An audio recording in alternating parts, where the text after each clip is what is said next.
Pessoas pode sentar, abra sua Bíblia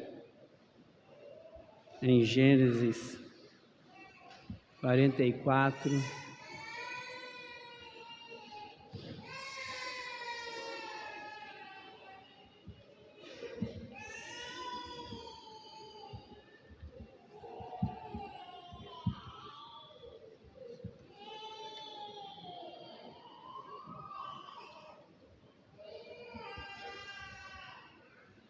Gênesis 44.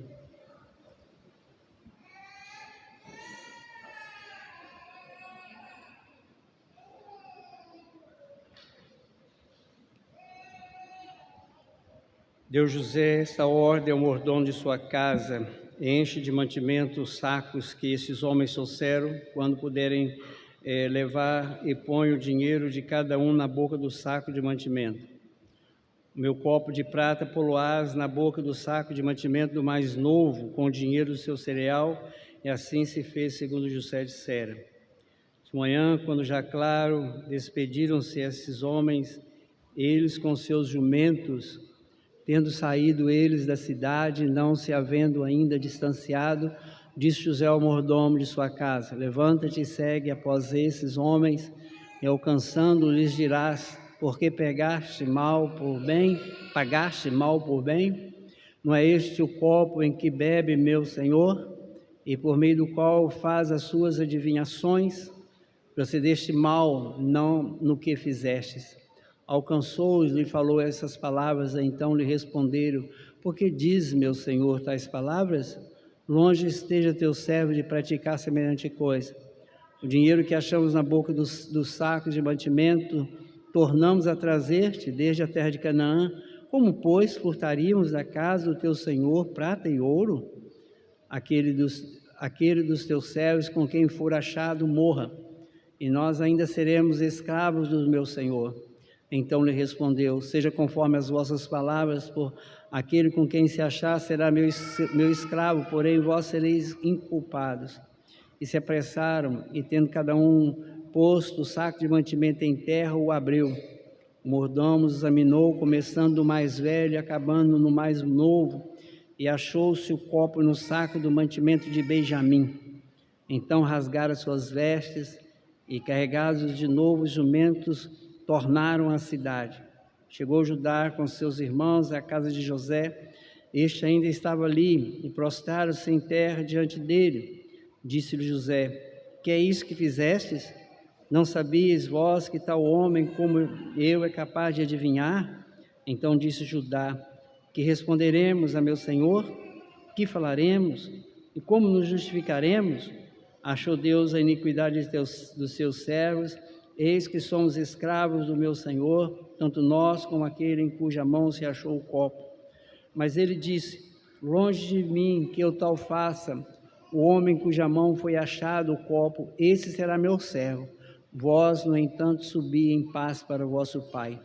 Então Judá se aproximou dele e disse: ah, Senhor meu, rogo-te, permite que teu servo diga uma palavra aos ouvidos do meu senhor, e não se acenda a tua ira contra o teu servo, porque tu és como o próprio Faraó.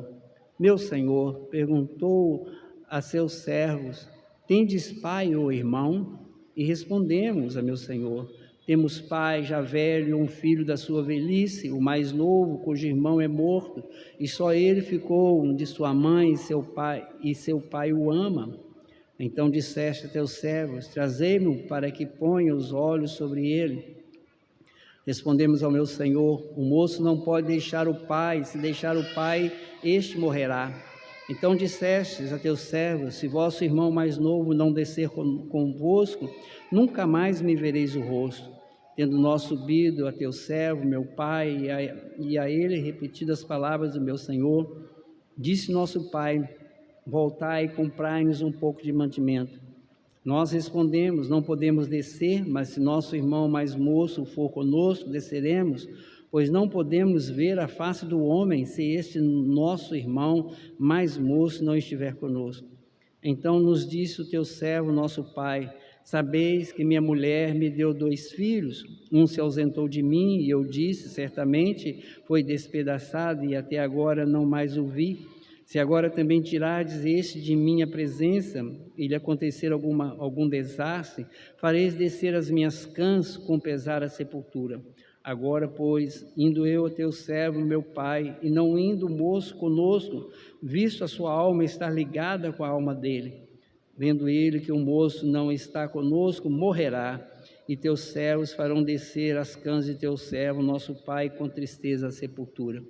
Porque teu servo se deu por fiador por esse moço para com o meu pai, dizendo, se eu não tornar a trazer-te, serei culpado para com o meu pai todos os dias.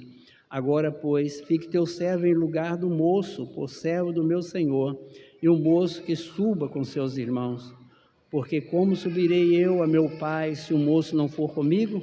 Porque não veja eu, para que eu não veja o mal que meu pai sobrevirá. Irmãos, nós estamos chegando ao final de toda uma sequência de acontecimentos na vida da família de Jacó. Vocês vão entender por que nós estamos chegando ao final. Não é o final do livro, mas é o final de uma sequência. Nós sabemos o contexto. José foi vendido a ser escravo lá, os ismaelitas, foi trabalhar na casa de Potifar e foi parar na prisão, se tornou o segundo homem de Faraó e veio a seca. E os irmãos deles desceram ao Egito para comprar comida. Simeão ficou preso por uma estratégia de José, e agora eles voltam para comprar comida, são recebidos por José, já dá um banquete. Eles não, como nós sabemos, eles não conheceram José, e José agora, mais uma vez, arma para eles uma estratégia. Eu continuo insistindo que é uma estratégia programada por José, mas não deixa de ser uma providência de Deus que nós vamos ver no texto. Não tem coisas no texto que a gente sabe, eu não vou nem voltar a falar isso agora para frente, mas ele monta uma estratégia onde tem coisas que não é uma estratégia humana nisso, mas os intentos de Deus estão por trás dos atos humanos. Nós sabemos disso. Então ele faz essa estratégia e coloca o dinheiro de volta no saco. O homem que trabalhava para ele, né, aquele que coordenava a casa de José, o despenseiro de José, coloca o dinheiro no saco, e dentro do saco de Benjamim ele coloca uma taça de prata.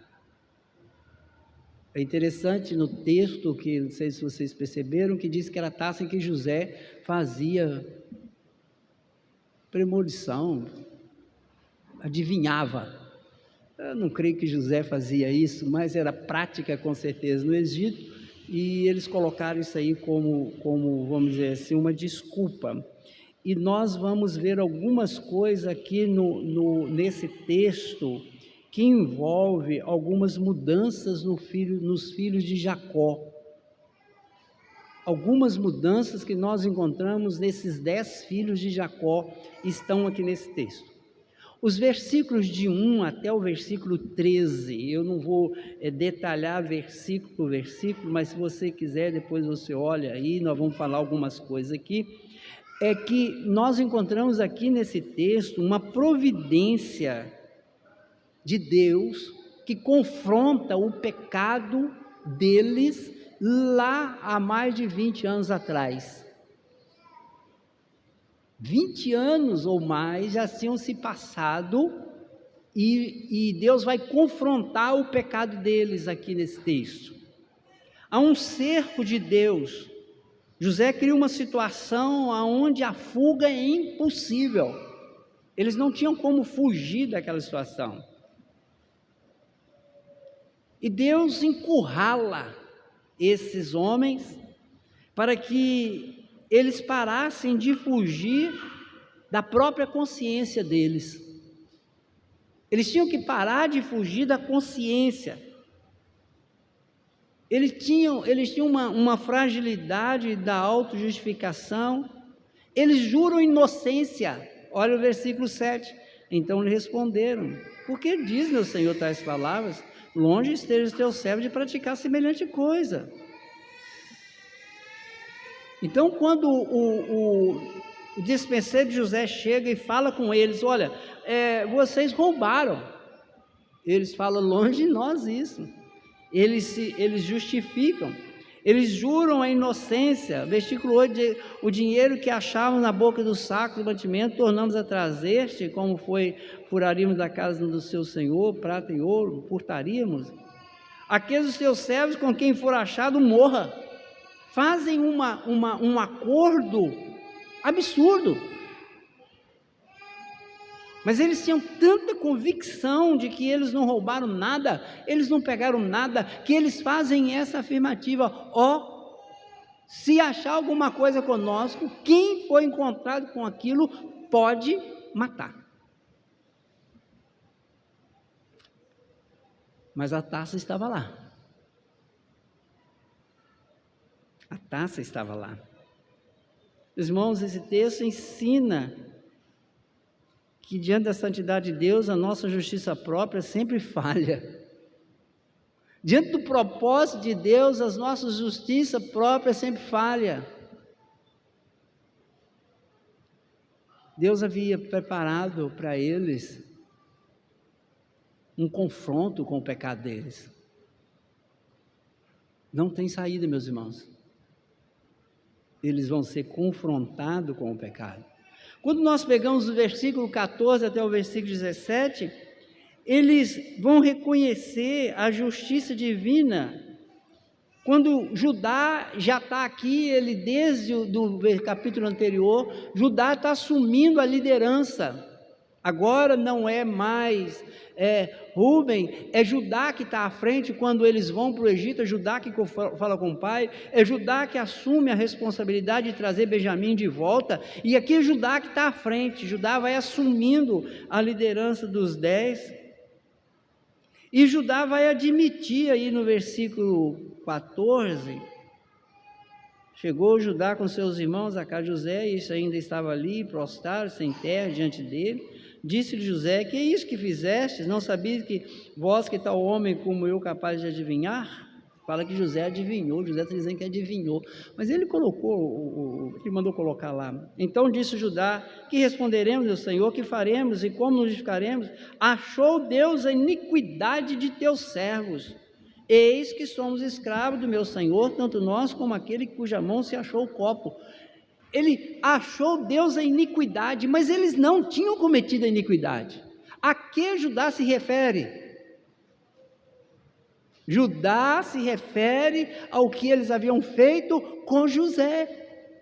Eles tinham vendido José, achou a iniquidade dos teus servos. Eles não haviam roubado, eles pagaram direito, eles não roubaram a taça.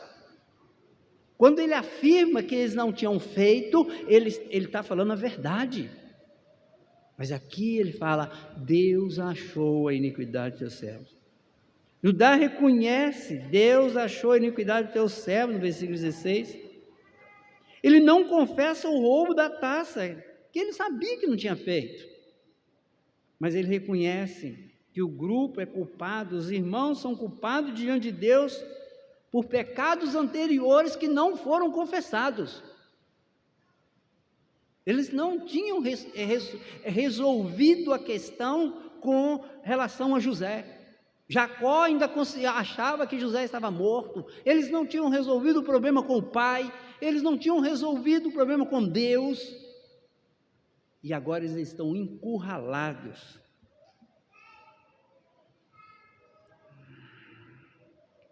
O grupo reconhece o que haviam feito do seu pecado anterior. O fim No fim, eles fazem uma transferência de culpa. Eles transferem a culpa. Lá no capítulo 37, eles culpam José. Lá no capítulo 37, eles fazem o que fazem porque eles tinham inveja, porque José era preterido de Jacó, José tinha uma túnica, José sonhava, e eles se ajuntam, e eles fazem o que fizeram com José. Mas agora, meus irmãos, agora eles aceitam a disciplina de Deus. Agora, eles poderiam dizer assim: então o senhor fica aí com esse menino que roubou essa taça e nós vamos embora. Eles fizeram isso com José. Eles entregaram José para os medianitas e agora nós vamos embora. Voltaram para casa. Agora, eles fazem diferente, eles voltam. Eles poderiam ter falado com o dispenseiro: então leva esse menino com a taça, com tudo, e nós estamos indo embora. Chegou ao ponto de José dizer: não, vocês podem ir embora, eu vou ficar com ele só. Mas eles não aceitam isso. Eles não aceitam. O arrependimento, meus irmãos, começa quando eles param de dar desculpas. E eles aceitam o veredito de Deus sobre eles, quando eles dizem: nós vamos ficar e nós vamos nos tornar escravos. E esse texto, meus irmãos, nos mostra que Deus faz uma transformação no coração daqueles homens. Do versículo 18 ao versículo 32, há aqui um teste de solidariedade, coisa que eles não tiveram no capítulo 37 com José. Há uma mudança de afeto. Judá agora fala com ternura sobre seu pai. Judá agora está preocupado com seu pai. O meu pai ama esse menino. Nós não podemos voltar sem esse rapaz. Mas eles voltaram para casa sem José, eles venderam José e voltaram para casa e tiveram a ousadia de falar com o pai que a túnica estava suja de sangue, que algum animal feroz matou José. E agora eles vão dizer, a partir de 18, então Judá se aproxima, permite que eu fale ao ouvido do Senhor, eu quero conversar com o Senhor, não acenda sobre mim a tua ira, porque o Senhor é como Faraó, eu quero falar com o Senhor. Judá interfere, intercede. Judá agora valoriza a dor do pai, algo que ele desprezou no passado, algo que eles desprezaram, a dor do pai. Judá demonstra um zelo pelo irmão mais fraco, o irmão menor. Em vez de eles abandonarem Benjamim para salvarem as suas próprias vidas, salvarem a sua própria pele, como eles fizeram com José, eles voltam para a cidade, levando os animais, voltam para a presença de José. Meus irmãos, uma das coisas que Deus faz com o seu povo quando somos dele, é tirar do seu povo, remover do seu povo a ideia de cada um por si. É cada um por si. Como diz o ditado popular, cada um por si, Deus por todos. Não é assim.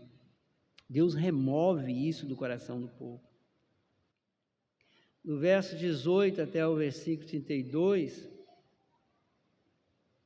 tem esse teste da solidariedade que eles passam aqui.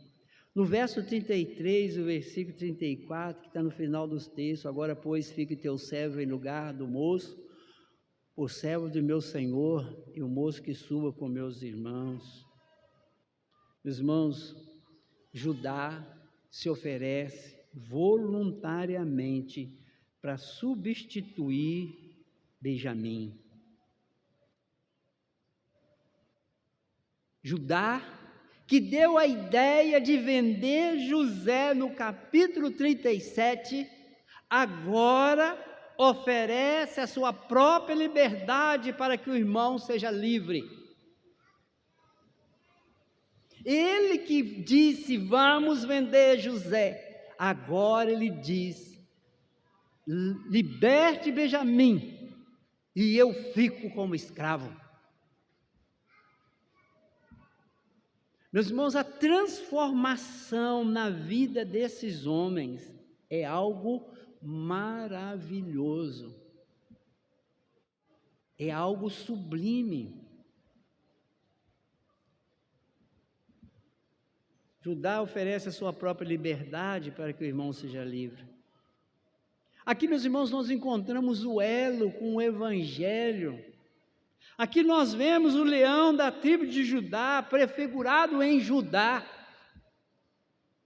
que aponta para o nosso Senhor Jesus Cristo, que não somente se ofereceu para ser escravo, mas se ofereceu para morrer em nosso lugar. Ele se oferece para morrer no nosso lugar. O ato de Judá aponta para Cristo. Eu fico no lugar dele. Judá se oferece para ser escravo, Jesus se oferece para morrer. E ele oferece a vida, ele dá a vida em lugar de nós. Quando eu disse aqui no início que esse texto era um marco, é porque, meus irmãos, Jacó vai ter que ir para o Egito. Jacó e sua família vai ter que viver no Egito, vai ter que se tornar um povo no Egito. E esses homens não podiam ir para o Egito para constituir uma nação, trazendo sobre eles um sentimento de divisão, um sentimento de sem tratar tudo isso, sem tratar essa relação que eles tinham entre eles. Esse texto, meus irmãos, nos ensina pelo menos duas coisas que eu quero destacar aqui nesta noite sobre o nosso Deus. Nosso Deus é zeloso, que confronta o seu povo com os seus pecados. Preste bem atenção no que eu estou falando aqui. Deus confronta os seus com os seus pecados.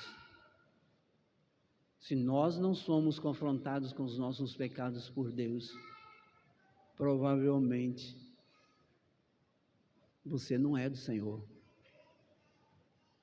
Deus não deixa que o seu povo passe por esse mundo sem ter confronto com os seus pecados. E Deus é que expia a culpa do seu povo. A expiação é feita pelo próprio Deus. É pelo próprio Deus. Esse texto nos mostra, meus irmãos, que em Cristo nós somos confrontados com o nosso pecado, e isso tem que trazer arrependimento para a nossa vida. Isso muda a maneira de viver, a maneira de falar, a maneira de agir. Isso muda. O que nós encontramos aqui agora são 10 irmãos que fazem de tudo para livrar Benjamim de algo que Benjamim não cometeu. Eles estão dispostos a trocar a própria liberdade para voltar com o irmão mais novo. Eles não fogem. Eles não fogem do Egito, eles enfrentam a situação. Agora, sem Cristo, meus irmãos, o homem vai fugir, o homem vai andar, o homem não tem os seus pecados confrontados, e no final acaba, não se arrepende, mas acaba condenado, porque não teve os seus pecados perdoados. Algumas coisas que eu quero que nós apliquemos aqui nesse texto para a nossa vida hoje. Primeira coisa, nós precisamos de entender e aplicar nesse texto. Há pecados antigos que você ainda tenta esconder? Ou há coisas na sua vida que você precisa de tratar, mas fica protelando.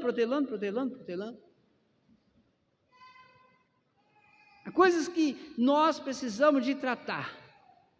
Não adianta esconder, não adianta fugir de Deus.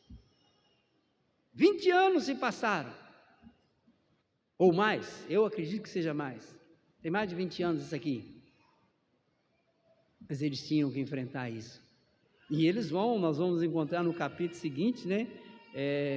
Que eles vão ter que enfrentar, eles vão ter que encarar Judá, vão encarar José.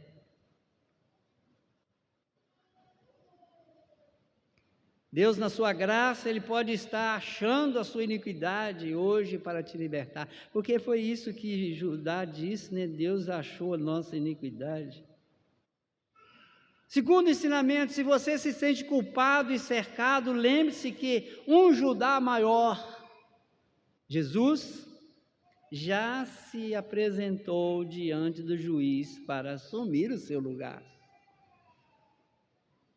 Você não depende mais de Judá para assumir o seu lugar. Jesus já se apresentou diante do Supremo Juiz como sacrifício por você. Terceiro ensinamento aqui nesse texto: saia daqui não para viver para si mesmo, mas para aquele que protege, que assume a carga do irmão e que honra o Pai Celestial.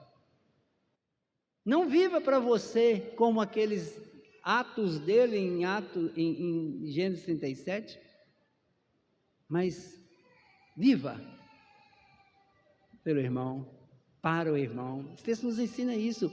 Eles agora não abandonam Benjamim, eles vivem por Benjamim, eles querem Benjamim. Nós não vamos voltar para casa sem o nosso irmão. Se alguém tiver que ficar, fico eu, diz Judá. O quarto ensinamento: Deus usa as crises, Deus usa a taça no saco, não para nos destruir, nós temos que pensar nisso, mas para trazer à tona o que está escondido. E aí vem a questão: você tem visto as providências de Deus, difíceis na vida, como ferramenta de santificação? Será que você entende que muitas vezes o que Deus faz de providências, de coisas difíceis na sua vida, é para a sua santificação? Às vezes nós não entendemos isso. Então Deus usa a taça no saco. Benjamim não sabia, os irmãos não sabiam. Deus usa de providência dele, de situações de crise, para trabalhar o seu coração e a sua vida.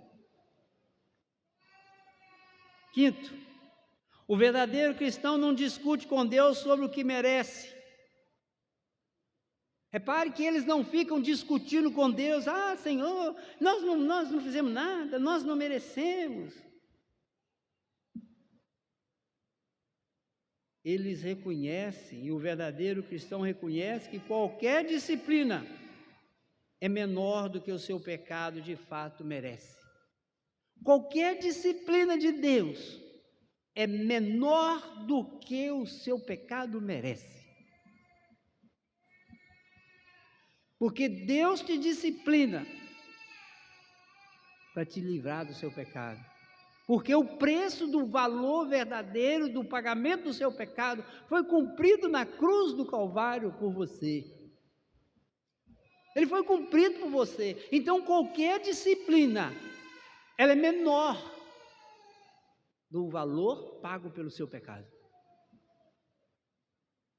Nós precisamos de entender isso, meus irmãos. Por isso nós devemos agradecer muito a Deus pela disciplina que Ele executa sobre as nossas vidas. Sexto, como sabemos se fomos transformados?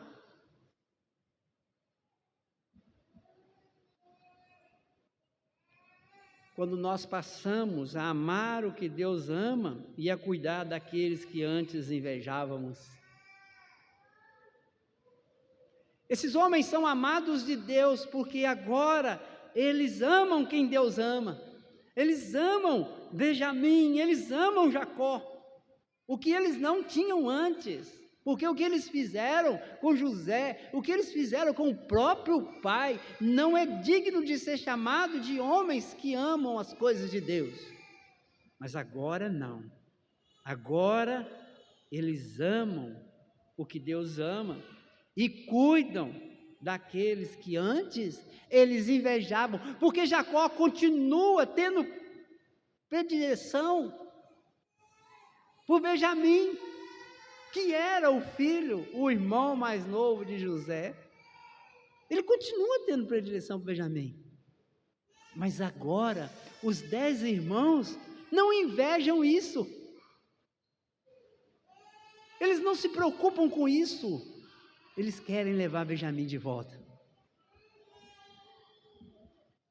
A transformação da nossa vida está em demonstrarmos que amamos o que Deus ama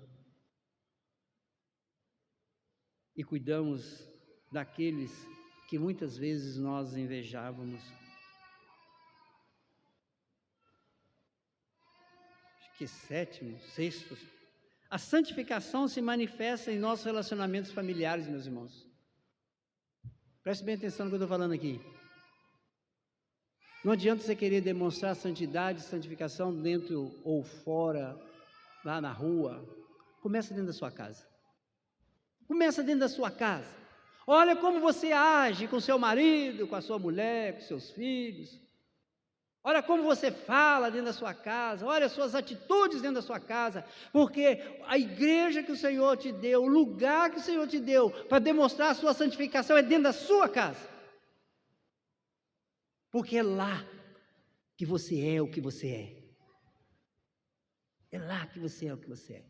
Lá fora você consegue enganar, você consegue dizer, mas é lá dentro da sua casa. Agora era a hora.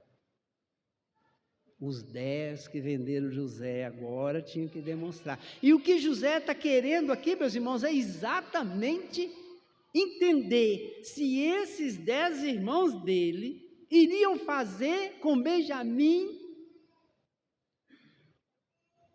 o que fizeram com ele. Vamos ver se eles vão fazer com Benjamim o que fizeram com ele. A prova final de que entendemos a graça de Deus é a nossa disposição de nos sacrificarmos pelos outros.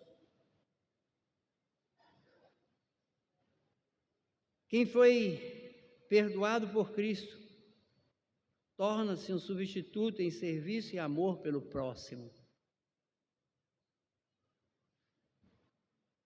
Então, se você foi perdoado por Jesus, você tem que se tornar um instrumento para ajudar o seu próximo. Por último, agora, a família de Jacó está preparada para ir ao Egito e formar um povo diante do tratamento de Deus. Agora, Jacó pode sair da terra de Canaã e encontrar com José. Nós vamos ver isso agora à frente, semana que vem.